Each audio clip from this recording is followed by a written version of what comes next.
अहम खबर, supreme court आज उत्तर प्रदेश और उत्तराखंड हुकूमतों के तब्दीली मजहब से जुड़े कानून की आईनी हैसियत को चैलेंज करने वाली अर्जियों पर आज समाअत करेगा। वकील विशाल ठाकरे और गैर सरकारी तंजीम citizen for justice and peace ने यूपी के ऑर्डिनेंस और उत्तराखंड के मजहबी आजादी एक्ट 2018 को चैलेंज किया है।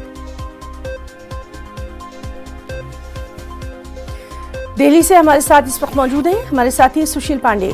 सुशील, आपसे जानना चाहेंगे, जिस तरह से हम देख रहे हैं कि citizen for justice and peace ने यूपी के ऑर्डिनेंस और उत्तराखंड के मजहबी आज़ादी एक्ट 2018 को चैलेंज किया है, आज इसमें समाअत होने वाली है।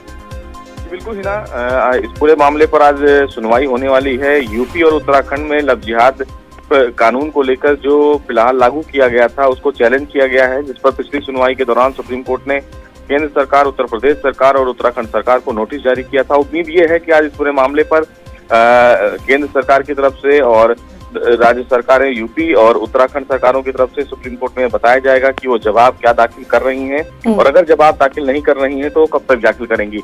हमारी जो जानकारी है वो ये है कि आज इस पूरे मामले में सेंट्रल गवर्नमेंट और साथ ही साथ उत्तर प्रदेश सरकार समय मांगेगी, क्योंकि अभी तक जवाब दाखिल नहीं किया गया है सुप्रीम कोर्ट में। तो देखना ये है कि सुप्रीम कोर्ट उत्तर प्रदेश सरकार और उत्तराखंड सरकार को लव जिहाद को लेकर जो कानून पारित किया गया है उस पर कब तक जवाब दाखिल करने का समय देता है। लेकिन साफ तौर से याचिकाकर्ता ने जो याचिका सुप्रीम कोर्ट में दाखिल की है उसमें साफ तौर से कहा गया है कि जो ये कानून बनाया गया है उससे फंडामेंटल फ्रीडम है, जो फंडामेंटल राइट्स है उसका वायलेशन हो रहा है, लिहाजा इस कानून को फिलहाल सुप्रीम कोर्ट रद्द करे। जी सुशील, बहुत बहुत शुक्रिया आपका तमाम तर जानकारी के लिए।